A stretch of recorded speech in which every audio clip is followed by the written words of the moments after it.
Minutes. আসসালামু আলাইকুম প্রিয় দর্শক, আপনাদের সকলকে আমন্ত্রণ স্বল্প সময়ের মধ্যে অল্প কথায় সকল প্রশ্নের উত্তর অনুষ্ঠান 8 মিনিটসে। দর্শক, আপনাদের সঙ্গে রয়েছি আমি এমজে জুয়েল। চলুন দর্শক, দেখে আসি কে রয়েছেন আজকে আমাদের অতিথি হিসেবে।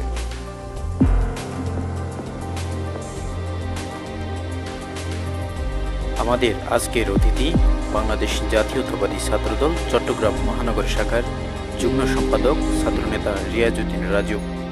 তিনি বন্দরনগরী চট্টগ্রামেরই সন্তান। তিনি 2005 সাল থেকে বিভিন্ন সাংগঠনিক কর্মকাণ্ড সহ রাজনীতির সাথে যুক্ত রয়েছেন। বিভিন্ন সময়ে তাকে কারাবরণ করতে হয়েছে এই রাজনীতির জন্য। সাধারণ মানুষের রাজনীতি করে থাকলেও রয়েছেন বিভিন্ন মানবিক কর্মকাণ্ডেও। তো দর্শক, দেখে আসলাম আজকে আমাদের অতিথি সম্পর্কে। আজকে আমাদের অতিথি হিসেবে রয়েছেন রিয়াজউদ্দিন রাজু ভাই। রাজু ভাই, কেমন আছেন? আলহামদুলিল্লাহ, আমি অনেক ভালো আছি। দেখেছিলাম যে আপনি রাজনীতির পাশাপাশিও মানবিক অনেকগুলো কাজ করেছেন, সামাজিক অনেকগুলো কাজ করেছেন, অসহায় মানুষদেরকে নিয়ে, অসহায় দুস্থ মানুষের পাশে আপনি বিভিন্ন সময় দাঁড়িয়েছেন। তো আসলে এই কাজগুলো কী কারণে, রাজনীতির কারণেই কি এই কাজগুলো, নাকি অন্য কোনো কারণ রয়েছে? না, অ্যাকচুয়ালি আমি রাজনৈতিক কারণে নই, মানবিক এবং সামাজিক দায়বদ্ধতা বলে কিছু একটা আছে আমি মনে করি। যেহেতু আমি অত্র এলাকারই সন্তান, তো গরিব ও অসহায়ের মাঝে আমার যে করণীয়টা ছিল সেটা আমার ব্যক্তিগত এবং মানবিক ও সামাজিক দৃষ্টিকোণ থেকে আমি করেছি। দেখেছিলাম যে আপনি ছাত্র রাজনীতির সাথে জড়িত। তো সেক্ষেত্রে একটা বিষয় জানার ছিল যে কখন থেকে এবং কিভাবে আপনি ছাত্র রাজনীতির সাথে যুক্ত হলেন? আমি 2005 নাগাদ তৎকালীন বন্দর থানা ছাত্র দলের সমন্বয়কারী প্রিয় আজমউদ্দিন ভাইয়ের হাত ধরেই ছাত্র রাজনীতিতে ইনভলভ হই। সক্রিয়ভাবে ওই রাজনীতি করি, কারণ আমার একটা আশা ছিল আমি ছাত্র রাজনীতির মাধ্যমে সমাজ তথা দেশের সেবা করব। এর অভিপ্রায়ে আমি বাংলাদেশ জাতীয়তাবাদী ছাত্রদের সাথে পুরোপুরিভাবে 2005 নাগাদই আমি এখন পর্যন্ত জড়িত রয়েছি।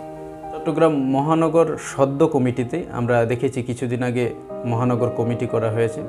তো এই কমিটিতে আপনি যুগ্ম সম্পাদক হিসেবে রয়েছেন। তো সেক্ষেত্রে এই পদবি নিয়ে আপনি কতটা স্যাটিসফাইড? হ্যাঁ, আলহামদুলিল্লাহ, আমি অনেকটাই স্যাটিসফাইড।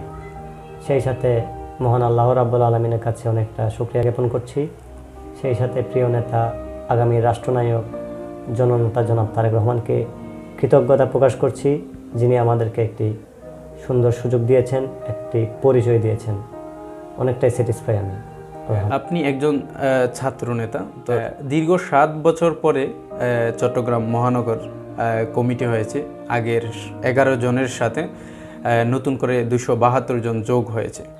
তো সেক্ষেত্রে অনেকে আশাবাদী ছিল যে এই কমিটিতে আসার ব্যাপারে। অনেকে না আসতে পেরে নসিমন ভবনে ক্ষোভে দুঃখে আগুন দিয়েছে। তো এই বিষয়টা নিয়ে আপনার প্রতিক্রিয়া কি একজন ছাত্রনেতা হিসেবে? অ্যাকচুয়ালি আমার অনেক সহযোদ্ধা মামলা হামলায় নির্যাতিত, নিপীড়িত, যারা বারবার কারাবরণ করেছে, এরকম অনেক ছাত্রনেতারা এই কমিটিতে বাদ পড়েছে, যে বিষয়টা আমাকে আশাহত করেছে এবং তাদের এটা প্রাপ্য। যাই হোক, আমি আশা করব বাংলাদেশ জাতীয়তাবাদী ছাত্রদল কেন্দ্রীয় সংসদ তাদেরকে পুনরায় কমিটির মাধ্যমে মূল্যায়িত করবে, যেহেতু ওনারা আমাদেরই ভাই। যারা মামলা মোকদ্দমায় ছিল, রাজপথে ছিল, তাদের মূল্যায়ন অবশ্যই আমরা আশা করি। রাজনীতিতে আপনার আইডল হিসেবে কাকে আপনি মনে করেন? হ্যাঁ, আমি বহুদলীয় গণতন্ত্রের প্রবক্তা, যিনি বাংলাদেশকে একটি তলাবিহীন জুড়ি থেকে একটি সুন্দর রাষ্ট্রে পরিণত করেছেন, শহীদ প্রেসিডেন্ট জিয়াউর রহমানকে আমি আমার আইডল হিসেবে মনে করি। পাশাপাশি বাংলাদেশ জাতীয়তাবাদী দল বিএনপির স্থায়ী কমিটির সদস্য, চট্টগ্রামেরই কৃতি সন্তান আমির খসরু মাহমুদ চৌধুরীকে আমি আমার আইডল হিসেবে জানি। ওনার রাজনীতিতে আমি অনেকটা অনুপ্রাণিত হই।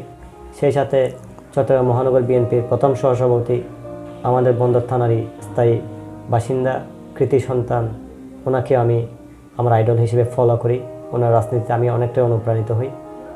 এই হচ্ছে আমার রাজনৈতিক আইডল হিসেবে যাদেরকে ফলো করি।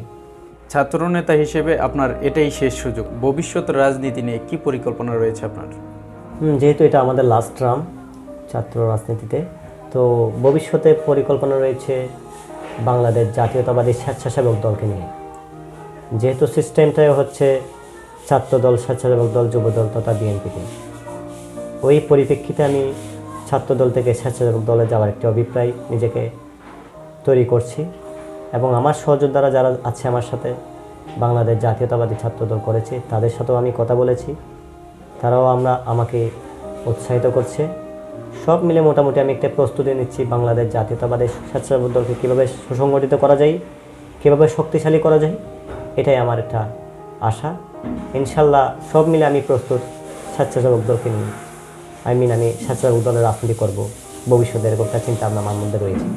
আপনি যেহেতু স্বেচ্ছাসেবক দলের হয়ে ভবিষ্যতে নিজেকে মানসিকভাবে প্রস্তুত করে নিচ্ছেন, তাছাড়া আপনি চট্টগ্রাম বন্দর থানা 38 নং ওয়ার্ডের বাসিন্দা, স্থায়ী বাসিন্দা, সেক্ষেত্রে আপনার এলাকার সাধারণ জনগণদের উদ্দেশ্যে আপনার কি বলার রয়েছে? প্রিয় বন্দর থানা তথা 38 নং ওয়ার্ডবাসী, আমি আপনাদের এলাকার সন্তান। আপনারা সবাই আমাকে চেনেন, জানেন, আপনারা নিজেরাই জানেন যে আমি দীর্ঘদিন যাবৎ ছাত্র রাজনীতির সাথে জড়িত। এই ছাত্র রাজনীতি করতে গিয়ে বিভিন্ন সময় বিভিন্ন মামলা মোকদ্দমা, জেল জরিমানা, অনেকটাই নির্যাতন সহ্য করতে হয়েছে। এত কিছুর পরেও আমি আপনাদের পাশ থেকে কোথাও যাইনি এবং আমার যে করণীয় আপনাদের পাশে থাকা, আমি থাকার চেষ্টা করেছি। তো যেহেতু এটা আমাদের ছাত্র রাজনীতির পরেই বাংলাদেশ জাতীয়তাবাদী স্বেচ্ছাসেবক দল করার একটা ইচ্ছা পোষণ করছি। স্বেচ্ছাসেবক দলের মিনিংস হচ্ছে স্বেচ্ছায় সেবা দান করা। তো আমার সেবা, আমার করণীয় আমার পাশে থাকা আপনাদের মাঝেই থাকবে, আগেও ছিল, এখনও আছে, ভবিষ্যতেও থাকবে ইনশাল্লাহ। তো আমি চাই আপনারা আমার পাশে থাকবেন, এটাই আমার একটা চাওয়া। তো আমি চাই আপনাদের এলাকার সন্তান যেহেতু আমি, আপনারা আমার পাশে থাকবেন সর্বদা, আমাকে দোয়া করবেন। আপনাদের সহযোগিতা আমাকে অনেক দূর নিয়ে যাবে ইনশাল্লাহ।